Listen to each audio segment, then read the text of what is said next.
So, really quick, the one thing you told me, like your best advice to Riley, like the one piece of advice you could give him, what was that? On his 18th birthday, he texts me a photo of a Black Sabbath tattoo. Yes. And I'm like, is that you? He said, yeah, I just got it. And I was like, okay, just don't do your neck, your face. I think everything will be cool.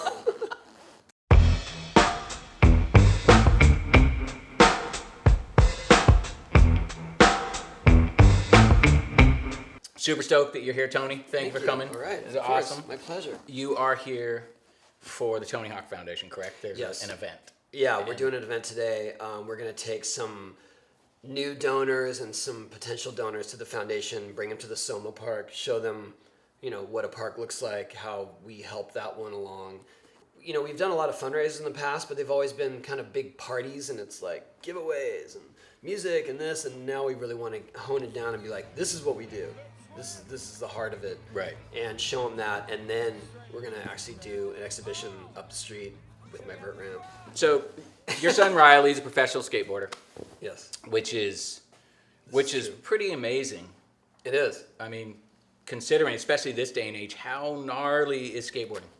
To rise up and be recognized there's so much competition. I mean, there was competition when we were doing it, but not the masses of skaters and the amount of scrutiny. You know what I mean? Like the judge, it was just like, all right, you can skate, you can do some airs and stuff. You're in. You're great. Yeah, you're hired, kid. You're in the magazine. Yeah, totally. And now it's like, yeah, we've seen that. We saw that big flip down that giant set before. Don't even try. Yeah, don't even try to get noticed. That's not gonna happen. What is it? The ABD? ABD. Yeah.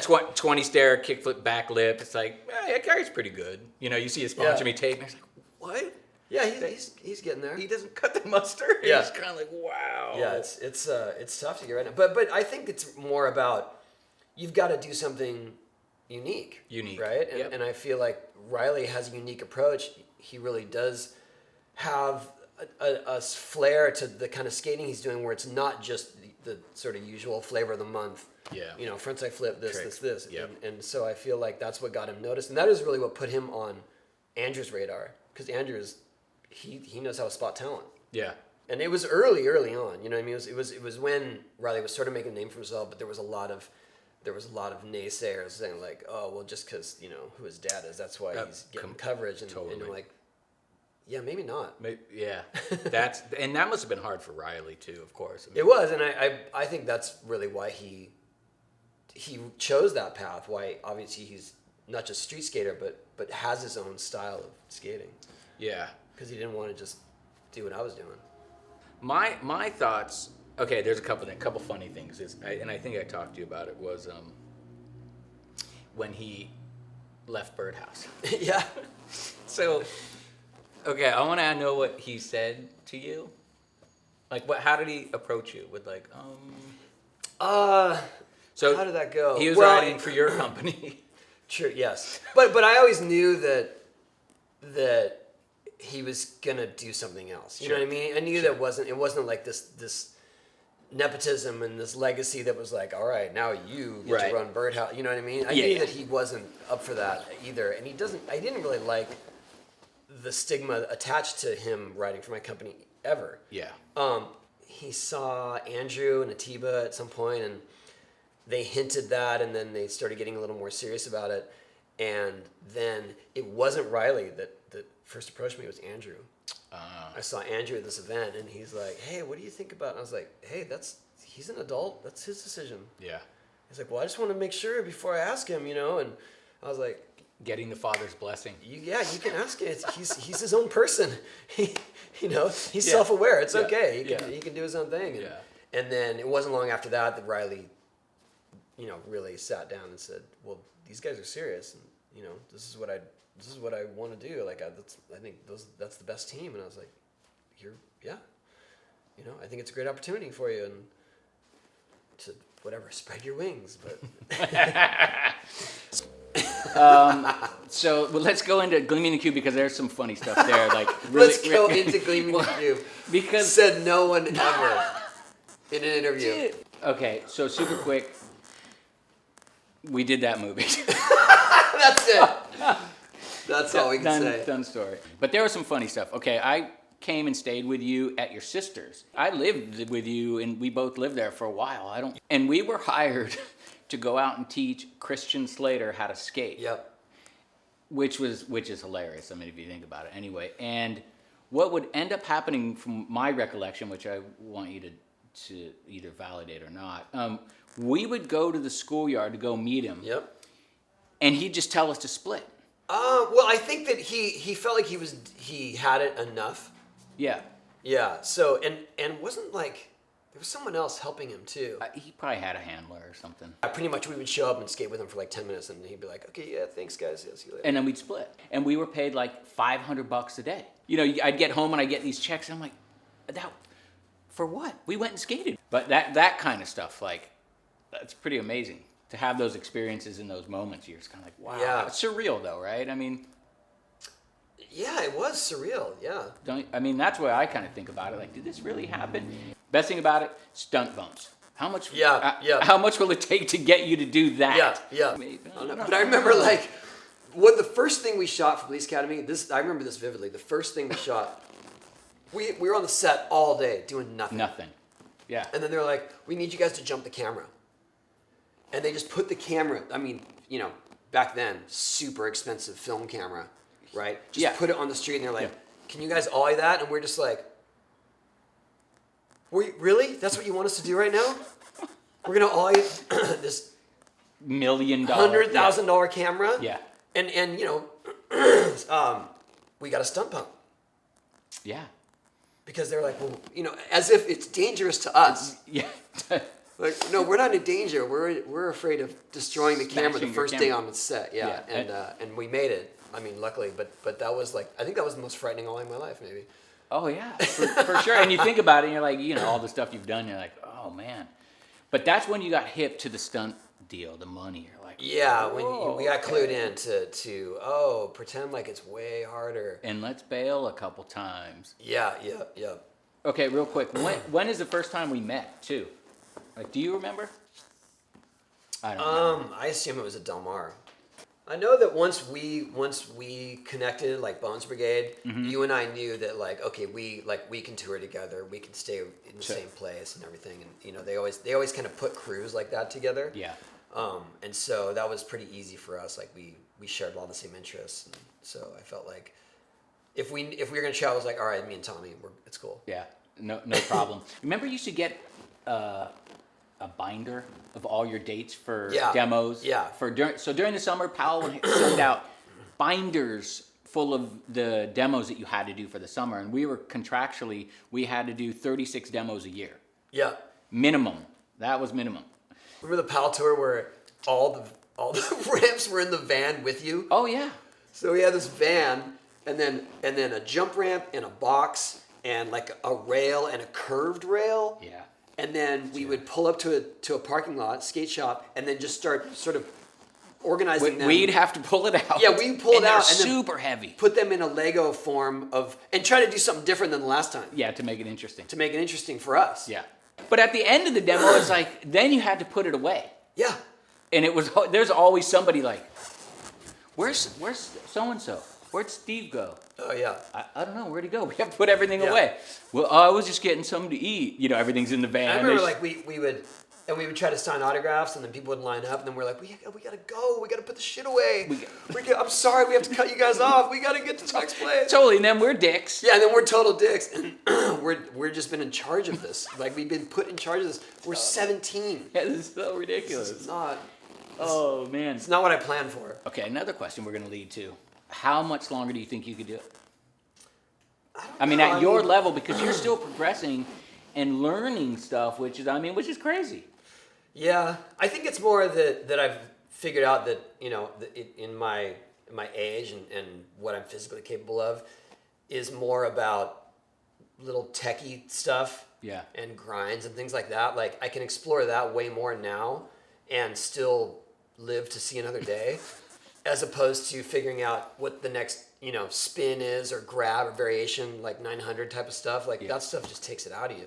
I've transitioned my focus of skating so that I can do it at this age, but still be hopefully what people consider progressive. Like I love all the new little weird things I've been learning. You've always been into that. That's Yeah, like, that's, yeah, but more so now. It's like, what can we do with this shove it grind scenario type of thing? right. Which is actually, I don't It's know. actually, it's kind of like taking mini echoing ramp skate street, to vert. but it's also echoing street, like what's happening right now with all the super tech, either ledge stuff or even flat stuff, Yeah. right? And people are doing all these different variations of tricks, and some of them, It's so video game. it is. It really is absurd. Like the stuff that I see people doing consistently now is like It's that's crazy. stuff that they would joke about being in our video game 15 years ago. Yeah, skateboarding is so gnarly right now. Yeah. It's pretty mind blowing. Who's your favorite skater? Oh man, that is such a loaded question. Riley. Riley. Okay, Riley. Riley's my favorite skater. Nice. Chopping up points right there. Okay.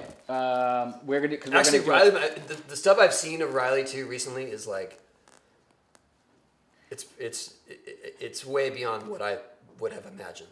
Yeah, he rips. I mean, He did a thing at it's gonna be shown, pretty soon I think. But he did letting this the thing. cat out of the bag it was right here. It was in Thrasher. It's Santa Land. You see that sequence? No. So Santa Land is this famous ditch in North County where I live, and I used to skate the ditch home from ninth grade. Like just cruise through it. Just cruise through it. It was actually it transcend like whatever. It traversed from my school to where I lived at the time, and it was all downhill on the way home. But Nice. there is this pipe that goes across the top, and it forms this little sort of wall ride thing that you could use to be able to ollie. So I have this picture of me ollieing like off right under the pipe, which was in Trans World, and it was like my big whatever ditch shot. Riley ollies up to the pipe and rides across it, and then ollies into the bank. It was in Thrasher recently. I don't think I've seen it. It's gnarly. it's so gnarly. And when you see my picture compared to his, And that's the way it's it should be, absurd. right? It's Like I mean, so crazy. that's like skating, and everything Yeah. is like, oh yeah, The funny thing is, he showed me that footage not knowing that I even knew about that ditch. Oh really? And I was like, and so I pulled up. I was like, look, here's me skating that ditch. When I 30 was years 15, ago. yeah. That he's probably like, wow. Yeah, he's like, wow, you suck. Yeah, maybe. What company would you ride for if you didn't ride for Birdhouse? Wow. That is so. But I mean, like when you look out there and seeing what's happening in skating, You know who I'd ride for? I'd ride for hookups. I didn't even know he was still around. I would ride honest. because No offense, Jeremy came and skated for Birdhouse at a time when we were our prospects were very slim that we were going to survive. Yeah. And he left World, which was like the most security you could have at the time because he believed in what I was doing. Yeah. You know what I mean? He literally just like, I quit World. I'm going to do what Tony's doing because I believe in him. And I've always loved how irreverent he is. Just doesn't care at all. Yeah. And the fact that he's doing his own thing and he like sells his skateboards at the Korean barbecue. Yeah. Come have dinner with me and buy a skateboard. That's so great. Hookups. Yeah. There you go. See, that's proper. Everyone knows and has respect if they're a real skater for you. Like everyone's like, because you're still killing it, you're still ripping, you're still into it, you still support skating, and even more so with the foundation, you're really supporting skating directly, which is incredible, which most of us can't do. Yeah, I mean, that's the work that I'm most proud of. I don't like the. No, I know. It wasn't like a PR move to do a foundation. It was just Yeah. more like out of seeing the necessity and knowing that I may actually have a voice that can make a difference. And, that's the stuff that's most fun for me. It's, those parks they get used all day long. And so I think that you've used what you do as this vehicle to really help skating and people in general, and that's what's rad. Being in your position, I think, is super cool. It's come full circle, hasn't it? I mean, because you got a lot of grief for being you and doing what you do. Are you speaking the past tense?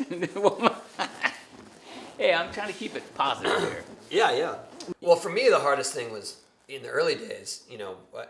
I just couldn't do all the gnarly stuff because I was so frail and skinny, and everyone was like bulky, and it was all about the power and you know, the bulk that you brought to skating and slash and gnarly. And I was like this little pixie just trying to, you know, ollie my way up into the sky. And so for me, it was weird to be in this outcast activity and then be an outcast in that. Yeah.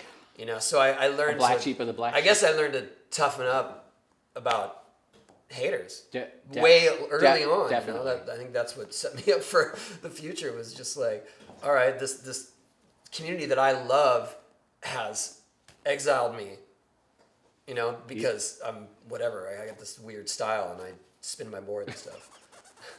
And that you're a black sheep of a black sheep community, and that's crazy. But skating saw you through it. Oh yeah, and also just the you know, you find the people that are like-minded. You find the people that are into what you're doing, and Totally. that you can bounce stuff off of, and then you have your own community, and off you go. Yeah. What was the okay? I know. I kind of know you, and I kind of probably know your answer. But it's interesting how I'm not really one to rest on my laurels and go, oh yeah, that was, you know, whatever. But what do you feel was the best maybe era or your best time in skating? You know what? Lance and I just talked about this, and you know, people would talk about like the good old days and the Bones Brigade and stuff like that, and especially when the documentary came out, and there was a time where that's all we were talking about, and I remember talking to my wife like, when do I get to live in the present? And what Lance said, he goes, because this is the best time. Yeah. Like I believe that too. Like this is. Are you kidding me? I'm living the dream. Yeah. Like, I get to skate for a living still. I'm 47. And travel the world at someone else's expense. Bring my family along. Like, it's crazy. It's all, like, it's all stuff that there's no way I would ever have imagined any of this. Yeah. And so, it's now. You know what I mean? Like, I loved, whatever. I love the 80s, what we got to experience. I love the 90s, the sort of, you know, breakthrough of skating getting huge and having the success, like having, you know, huge success with video games and stuff like that, but I wouldn't trade it for now. Yeah. That's what I figured your answer would be. You know, I know you're one to live in the present, and because you're who you are, of your idea of progressing and moving forward and new things and new experiences and so forth. Now it's like I really do get to sit back and enjoy the ride. Yeah. Because before it was like, you know, we were under so much pressure to compete and to perform and get videos and stuff like that, and that's all we thought about it. Yeah. And now it's like, we have those skills, and now we can just kind of enjoy the scenery and everything. And yeah, I'll do all that stuff. Sure, I got your 540s and stuff. It's no problem. We got that, you know. Yeah, in like 5 hours you got. Yeah, it's like incidental almost. Yeah. I mean, it's fun. I love it, but it's definitely a vehicle to be able to do all kinds of other stuff. All right. Tony, Thanks, buddy. Thank you, sir. All right.